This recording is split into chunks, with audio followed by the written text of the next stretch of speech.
Bismillahirrahmanirrahim. Assalamualaikum warahmatullahi wabarakatuh. Selamat berjumpa kembali anak-anak di pembelajaran IPA. Kali ini kita akan membahas subtopik yang terakhir di bab 3 ini, yaitu mengenai gangguan sistem ekskresi atau excretory system diseases. Nah, kita akan bahas nanti kira-kira apa saja contoh dari penyakit atau gangguan yang ada pada sistem ekskresi, dimulai dari gejalanya, bagaimana penyebabnya, serta bagaimana penanganannya. Oke, kita lihat di sini ada jenis-jenis penyakit atau gangguan yang ada pada sistem ekskresi. Yang pertama itu ada nefritis, kemudian batu ginjal, albuminuria, diabetes mellitus, diabetes insipidus, kemudian ada kanker ginjal, hematuria, dan terakhir itu ada jerawat. Nah, sebenarnya di gangguan pada sistem ekskresi ini ada lebih banyak lagi jenis-jenisnya, tapi akan Ibu bahas hanya 8 ini. Silahkan untuk sisanya nanti bisa anak-anak cari sendiri infonya di sumber yang lain. Oke, pembahasan pertama itu mengenai nefritis. Kita lihat apa gejala dari nefritis ini. Rusaknya nefron pada glomerulus, masuknya kembali asam urat dan urin ke darah, dan terjadi penimbunan cairan di kaki. Penyebabnya itu adalah infeksi bakteri Streptococcus. Nah, kita balik lagi ya ke bakteri ini. Jadi bakteri ini dia bisa menginfeksi berbagai macam organ yang ada di dalam tubuh. Salah satunya itu adalah ginjal. Oke, kemudian bagaimana penanganan dari nefritis ini? Yaitu dengan cuci darah atau pencakokan ginjal. Nah, jadi kalau ginjalnya sudah rusak tidak berfungsi, maka dia harus ada penanganan. Kan ginjal itu ada 2, jadi minimal satu manusia itu bisa bertahan hidup dia dengan memiliki 1 buah ginjal. Gitu. Jadi kalau satu ginjalnya rusak, maka bisa dibuang, atau ketika dua-duanya tidak bisa berfungsi, maka harus ada pencakokan ginjal dari saudaranya. Ya. Kalau misalkan masih tidak bisa, berarti nanti bisa berujung pada kematian. Oke, kita lihat. Nah, ini di sini ada contoh ginjal yang masih sehat, yang sebelah kanan, dan ini adalah ginjal yang mengalami nefritis. Gitu. Jadi di sini ada kerusakan pada bagian nefronnya di dalam glomerulus, sehingga tidak bisa berfungsi dengan baik. Berikutnya itu ada batu ginjal. Oke, mungkin istilah ini sudah sering anak-anak dengar ya. Gejala dari batu ginjal ini adanya endapan garam kalsium di ginjal, sehingga dia mengkristal atau membatu dan tidak dapat larut si batunya itu. Dan ketika keluar melalui saluran kemih itu akan menyebabkan rasa sakit. Kayak penyebabnya terlalu banyak mengkonsumsi garam dan kurang minum air putih. Karena ketika garamnya terlalu banyak dikonsumsi, banyak terbentuk endapannya. Oke, penanganan dari batu ginjal itu mengurangi mengkonsumsi garam dan banyak minum air putih. Karena air putih ini nanti akan membantu ginjal dalam melakukan fungsinya dengan baik. Ya, tidak menahan pipis, kemudian harus operasi jika batu itu berukuran besar. Nah, kalau misalkan batunya berukuran kecil, itu bisa keluar melalui urin. Cuma ya tadi akan menimbulkan rasa sakit. Oke, kita lihat. Nah, ini adalah contoh dari batu ginjal. Nah, ini bukan batu kerikil ya, ini adalah batu ginjal hasil operasi. Oke, kemudian pembahasan berikutnya mengenai diabetes mellitus. Ini juga mungkin sudah sering anak-anak dengar pula ya tentang diabetes ini. Biasanya diabetes ini banyak diderita oleh para orang dewasa dan lansia. Itu karena dia utamanya adalah gaya hidup, gitu ya. Kita lihat gejala dari diabetes mellitus ini, peningkatan kadar gula di dalam urin dan darah, kemudian sering haus dan lapar, mudah lelah, luka sukar sembuh, dan infeksi pada kulit serta saluran kemih. Kayak penyebabnya itu adanya gangguan di dalam tubuh, sehingga tubuh tidak mampu menggunakan glukosa darah ke dalam sel, sehingga glukosa menumpuk di dalam darah. Jadi glukosa itu digunakan untuk metabolisme, untuk menghasilkan energi. Ketika tubuh tidak bisa menggunakan glukosa, maka glukosanya hanya berada di dalam darah, sehingga itu yang nanti menyebabkan bahaya di dalam ginjal, gitu ya.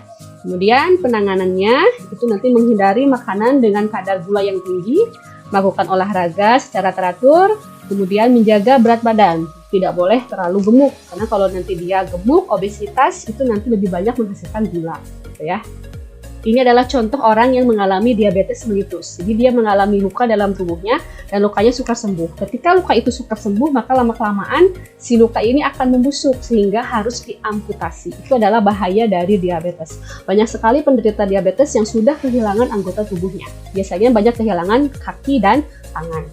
Ya, maka penting sekali untuk menjaga pola makan agar asupan makanan yang masuk ke dalam tubuh itu bergizi dan pas kandungan gizinya. Tidak kurang, tidak lebih. Gitu ya.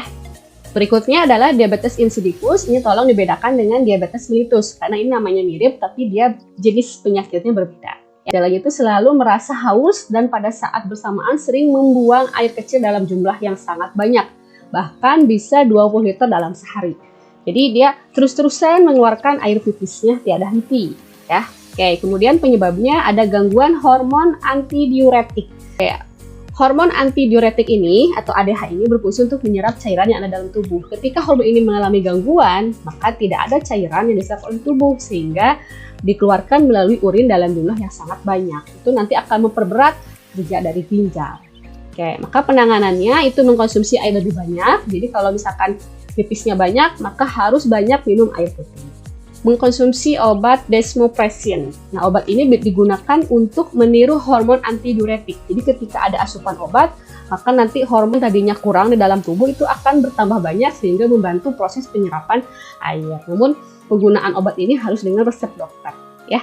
Oke. Jadi bahaya dari diabetes ini nanti ujungnya adalah dehidrasi. Jadi ketika banyak cairan yang keluar, asupan cairannya kurang, maka bisa menyebabkan dehidrasi dan pingsan.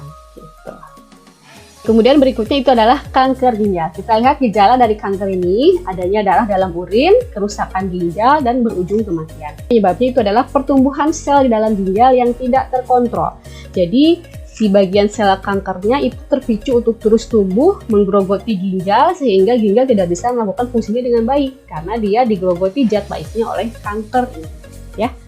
Oke, penanganannya itu menghindari bahan kimia yang memicu kanker, tidak hanya untuk ginjal saja, tapi untuk organ yang lainnya pula. Gitu. Dan melakukan kemoterapi apabila itu sudah mengalami stadium, ya.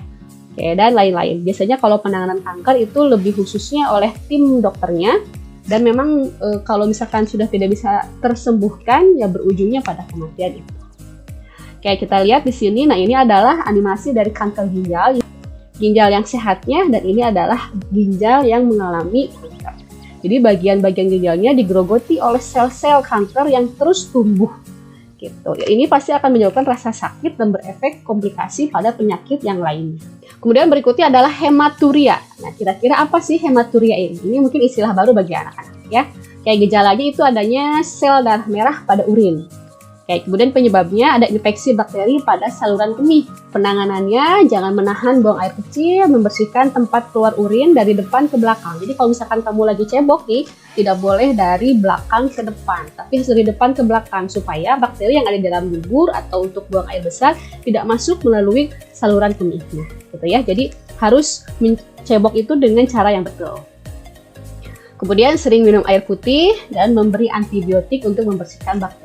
Nah, selain itu hematuria ini merupakan contoh penyakit yang merupakan tanda dari gejala penyakit yang lainnya. Misalkan kalau kamu menderita kanker, nah ternyata salah satu gejalanya itu mengalami hematuria atau kencing berdarah.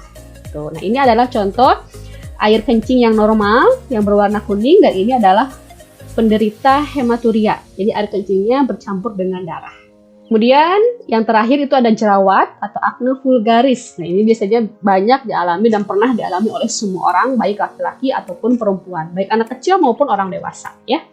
Oke, gejalanya terjadi penyumbatan dan peradangan pada kelenjar minyak. Ya, produksi minyaknya banyak sehingga nanti bisa menyumbat dan kalau infeksi akhirnya terjadi peradangan.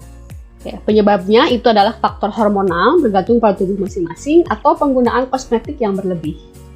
Kalau faktor hormonal ini nggak bisa dihindari, itu bawaan di tubuh masing-masing. Makanya ada yang memang dia sudah hidup bersih, tapi dia tetap berjerawat. Karena memang hormonnya seperti itu. Jadi dia kelenjar minyaknya banyak diproduksi. Kemudian kalau ini penggunaan kosmetik yang berlebih itu bisa dihindari ya. Jadi tidak boleh sekarang nih kalian masih remaja. Ya jangan sampai menggunakan kosmetik yang aneh-aneh dan berlebih. Itu pernah ibu alami dan bikin kapok juga ya. Akhirnya sekarang tidak mau lagi pakai yang aneh-aneh. Kayak penanganannya itu membersihkan wajah secara rutin, menghindari makanan berlemak, kemudian banyak mengkonsumsi buah dan menjaga aktivitas tubuh. Ya, jadi jangan sampai terpapar polusi, debu, karena itu bisa menyebabkan infeksi dan mudah timbulnya jerawat. Nah, ini adalah contoh jerawat. Juga banyak sekali macam-macamnya. Mungkin nanti silahkan bisa kalian eksplor sendiri apa jenis jerawat dan bagaimana cara penanganan lebih khususnya, gitu ya. Itulah anak-anak penjelasan mengenai gangguan atau penyakit yang ada pada sistem ekspresi. Silahkan apabila materinya kurang dipahami diputar kembali videonya. Habis ini nanti ada LKPD yang harus kalian isi. Dan nanti seperti biasa akan kita bahas di Dinit. Terima kasih atas perhatiannya. Mohon maaf atas segala kekurangannya. Billahi taufiq wal hidayah. Wassalamualaikum warahmatullahi wabarakatuh.